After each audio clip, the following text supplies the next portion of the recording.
Merci beaucoup d'être venu. Justin Trudeau a créé une inflation historique. Le taux d'inflation est plus élevé que n'importe quand dans les derniers 18 ans. Les Canadiens paient plus pour leurs épiceries, pour l'immobilier, pour l'essence et pour toute autre nécessité de la vie. Aujourd'hui, dans le discours du trône, le gouvernement absolument doit annoncer une fin à la taxe d'inflation. La vie est déjà trop coûteuse pour en ajouter davantage de déficit inflationniste. C'est quoi la cause de l'inflation? Mais c'est toujours la même chose. C'est trop d'argent qui cherche après trop peu de biens et services. Justin Trudeau a lancé 400 milliards de dollars, ce qui augmente les prix de tous les biens et services dont les Canadiens ont besoin. Donc, il faut annuler les 100 milliards de dollars supplémentaires de dépenses que les libéraux annoncent. Il faut arrêter de payer les gens pour ne pas travailler quand il y a plus d'un demi-million de postes vides. Il faut annuler des taxes, les augmentations de taxes que propose Justin Trudeau pour le 1er janvier. Et il faut présenter un plan pour éliminer le déficit inflationniste que Justin Trudeau mène. C'est le temps de mettre fin à la taxe de l'inflation de Justin Trudeau. Et c'est ça que nous revendiquons pour le discours du trône. It's time to put an end to the liberal inflation tax.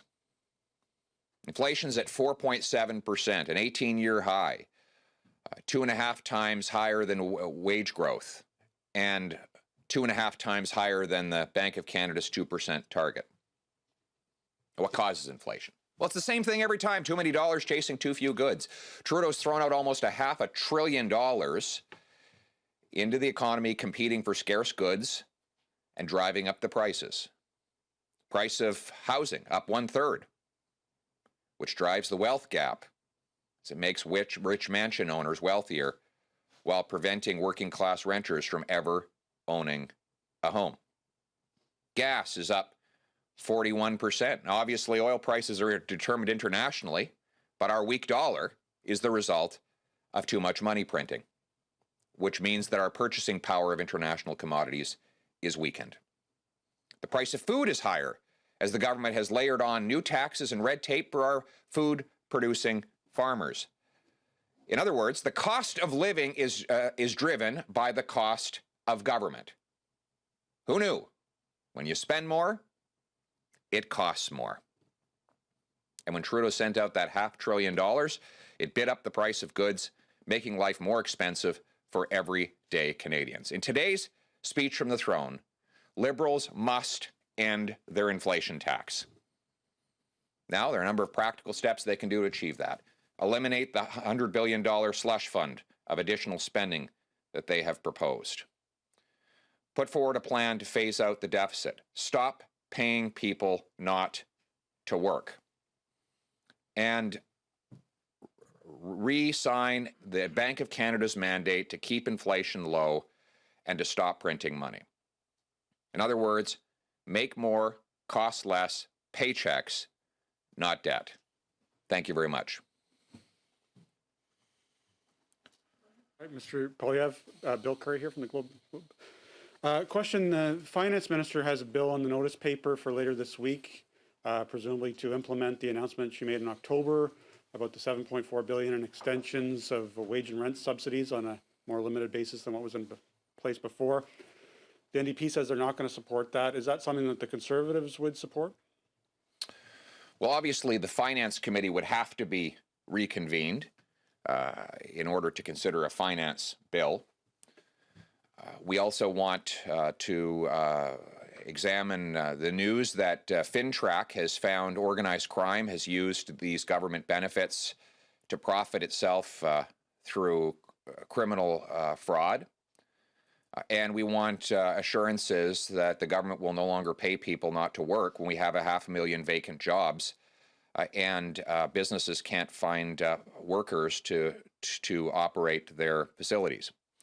It's too early to say exactly how we'll vote on the legislation, but that is an indication of how the lens through which we will analyze it. From the Toronto Star. When you talk about the deficit fueling inflation, I'm wondering if are you questioning the spending on pandemic benefits throughout the last year and a half that are responsible for the bulk of that deficit? Are you repeating that choice? Well, you know who also had COVID? The other 19 countries in the G20 who had lower deficits than Canada. G20 countries, we had the biggest single deficit last year as a share of GDP. We didn't have to do that. We didn't have to pay people not to work for almost a year after the economy was reopened when there were 500,000 vacant jobs. We didn't have to give billions to large corporations who already had enough money to pay sumptuous bonuses and dividends to their wealthy shareholders and executives. We didn't have to send CERB checks to prisoners or people that public servants suspected of fraud. Those were deliberate and unnecessary decisions unrelated to the pandemic. Nor did we have to go into the pandemic with $100 billion already added to the debt. And surely we don't have to come out of the pandemic adding yet another $100 billion in spending that is unrelated to the pandemic altogether. Those are decisions that COVID did not impose on the government. They are irresponsible, inflationary expenditures that the government chose to make through its own irresponsibility.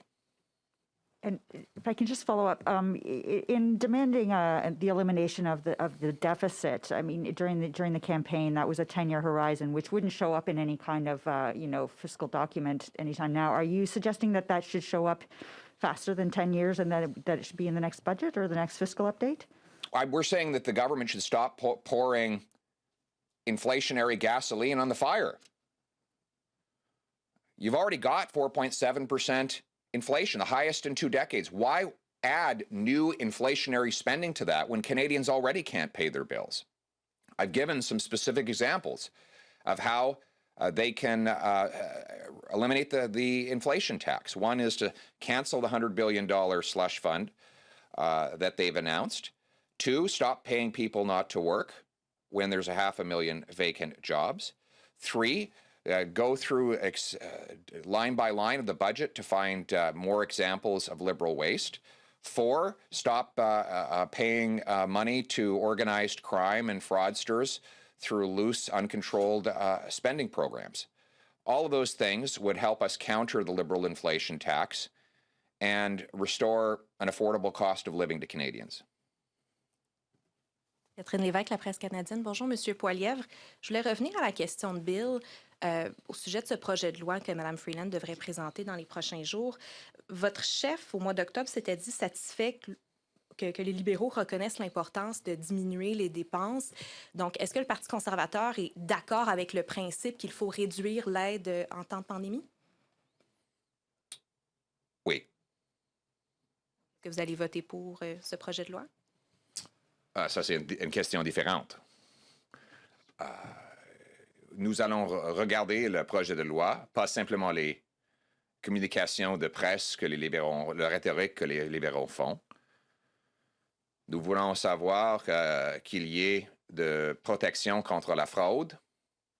Nous voulons que le gouvernement arrête de payer les gens pour ne pas travailler. Nous voulons avoir une enquête pour savoir que veut dire FinTrack quand ils ont dit que la crime organisée a pris avantage de ces programmes pour en profiter de façon criminelle. Donc, on va lire le projet de loi pour savoir si ça ajoute à l'inflation que les libéraux créent et on va décider ainsi. Juste une autre petite question. Vous faites partie de ceux qui n'ont pas dévoilé leur statut vaccinal jusqu'à maintenant. Puisque vous êtes ici, est-ce que vous pouvez dire si vous êtes vacciné ou si vous avez une exemption? Oui, je suis vacciné. Mr. Poilievre, John Iveson, National Post. Do you deny the Bank of Canada's governor's assertion that these are transitory shocks, supply chain shocks that will adjust? I mean, we saw lumber prices falling 2/3 since May as the supply chain adjusted. Don't you think the same thing will happen in other areas? Well, first point, all the inflationist liberal commentators say that lumber prices are cheap. Well, they're up double digit from 2 years ago. And as for blaming it all on supply chains, does Switzerland have supply chains? Well, of course they do, but they have inflation of 1.2%. Why is it that countries that are not printing money have very low inflation? They're all susceptible to the same supply chain phenomena that exist around the world. But contrary to Canada and the United States, they're not printing money to pay their bills. This is the inflation we have in Canada is principally the result of too many dollars chasing too few goods, driving up prices. And frankly, you mentioned the governor of the Bank of Canada. Both he and Chrystia Freeland said COVID would give us deflation. Not inflation, deflation. And now they're blaming today's inflation on COVID. So they have to decide which is it. They used COVID as a justification to engage in reckless money printing because they said that otherwise prices would drop. And now prices are skyrocketing. So clearly they were wrong, and they have to stop pouring inflationary gasoline on the fire because Canadians can't afford the cost of living. You think we're heading back to the 1970s, 15% inflation rate?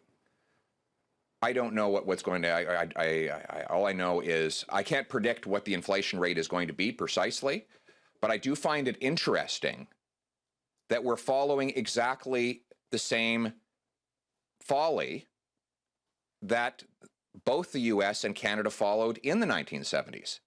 I mean, not to get too far off track, but in the 70s under Nixon and Carter, they started printing money. And so Pierre Elliott Trudeau said, wow, we got to try this up here.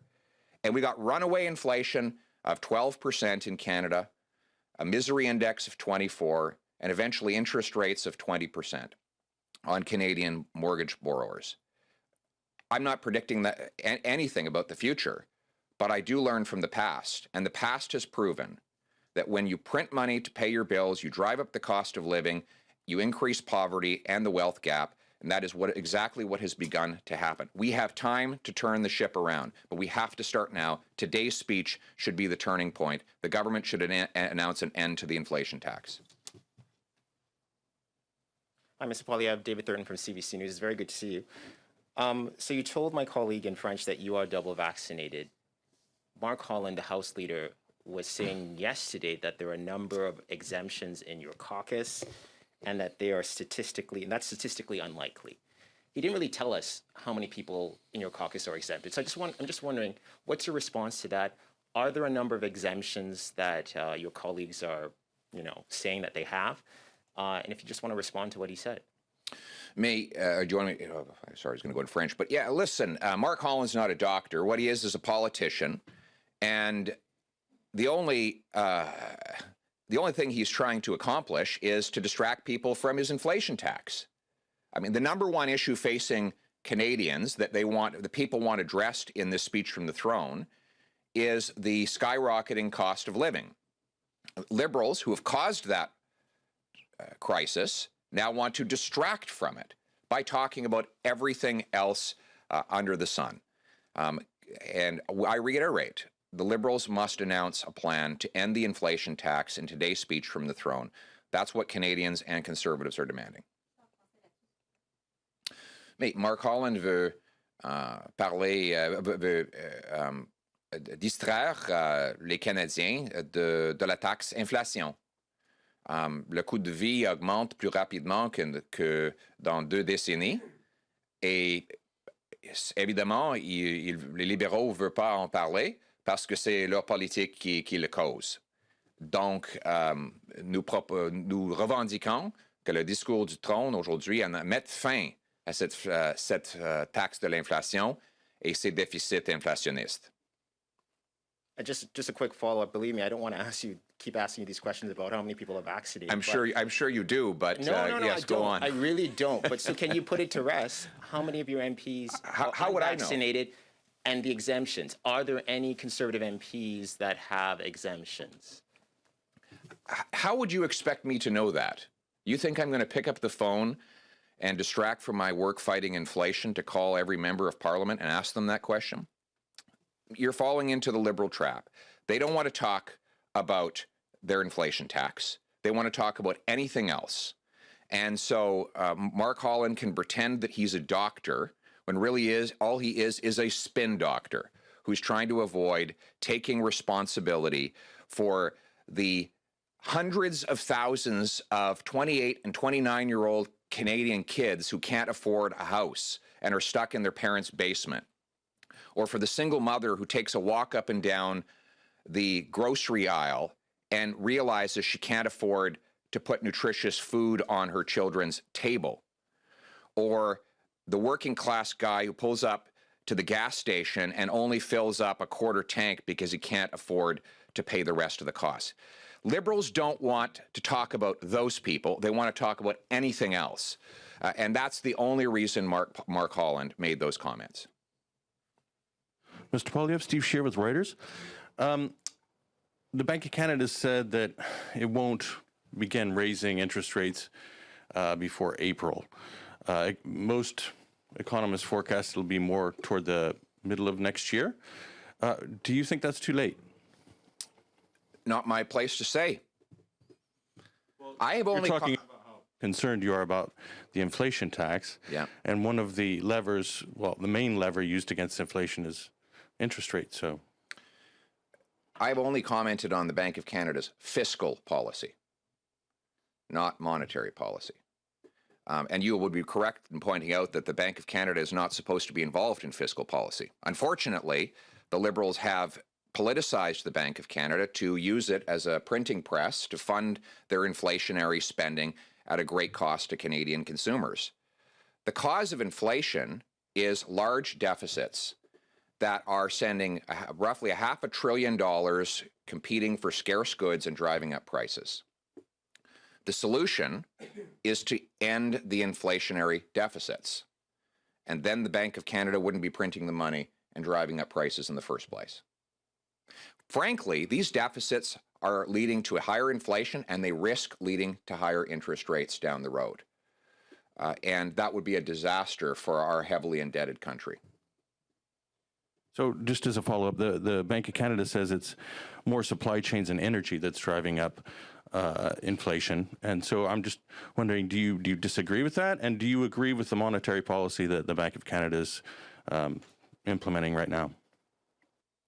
Well, the same people who said COVID would bring deflation now blame it for inflation. They were wrong all along. When I warned the governor of the Bank of Canada and the finance minister in May and June 2020 that we would have inflation, they all dismissed me. And now they have been proven wrong, and I have been proven right. That's no longer a matter of debate. That is a documented fact. Look at the transcripts of the Finance Committee, where all of us spoke on this matter. Look at the reported data. The debate is over. Money printing causes inflation. The laws of economics have not been repealed. And as long as the government continues to run inflationary deficits, it will balloon the cost of living, and Canadians will pay the price. That is why, in today's throne speech, Liberals should announce an end to the inflation tax. You don't want to comment on monetary policy? I've been commenting on the Bank of Canada's fiscal policy. Right. And I asked you about monetary policy. Well, I generally don't comment on that. I'd just like to follow up on a comment you did make about fiscal policy and statistics. You claimed that Canada has the largest deficit in the G20.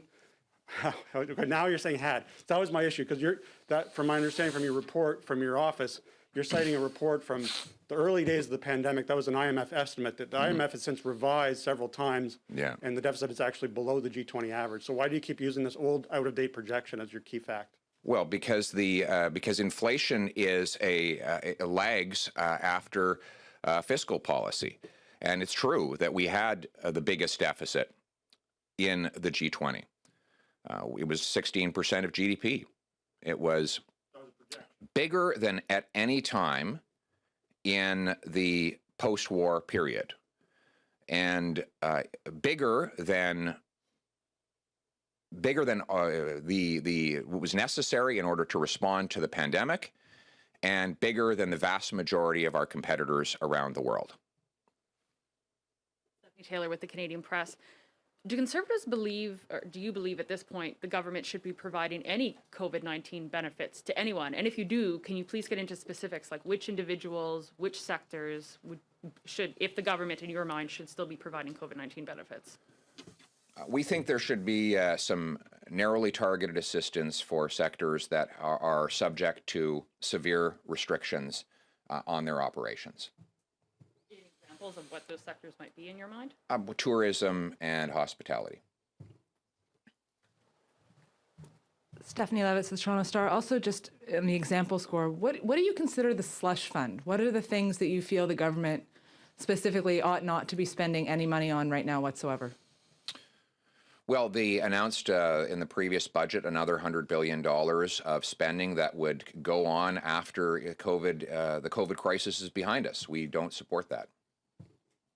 Like environmental spending, daycare spending, like what specifically do you think needs to go?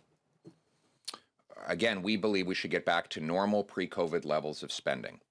We don't believe that that is necessary to create new permanent multi-billion-dollar programs that did not exist before COVID. What we need to do is get back to affordable government so that we can get an affordable cost of living. Vincent Gosselin, CKAJ 92.5. Monsieur Poilievre, aujourd'hui, votre annonce concerne l'inflation, le retour à l'équilibre budgétaire également. Vous demandez aux libéraux de s'y attaquer. Vous savez comme moi que le discours du trône est déjà écrit et qu'en ce qui a trait à l'équilibre budgétaire, les libéraux n'ont pas de plan depuis 6 ans et n'ont rien promis en ce sens dans la campagne électorale. Pensez-vous que vos demandes vont rester vaines ou vous avez un réel espoir? Mais j'ai toujours l'espoir. Il faut. Sinon, pourquoi est-ce qu'on continue? Il faut que le gouvernement... J'espère que les libéraux ont parlé à monsieur, madame, tout le monde, qu'ils ont parlé à cette jeune femme qui doit toujours vivre avec ses parents à 28 ans parce que le coût d'immobilier est trop élevé. J'espère qu'il parle à cette camionnaire qui n'est pas capable de remplir son camion à cause de le prix de l'essence. J'espère qu'ils ont parlé à cette mère monoparentale qui n'est pas capable d'acheter la nourriture à cause de l'inflation des alimentaires. Et j'espère qu'ils vont écouter les Canadiens qui sont en misère à cause de ces grandes augmentations dans le coût de vie. Le coût de gouvernement augmente le coût de vie. Quand on dépense plus, on paie plus. Et les Canadiens ont payé le prix maintenant à cause des déficits inflationnistes. Et les libéraux ont du temps entre maintenant et 1h l'après-midi afin de changer de direction. Je sais qu'ils écoutent mon discours maintenant et peut-être ils vont amender le discours pour protéger les consommateurs de l'inflation. Excellent. Thank you.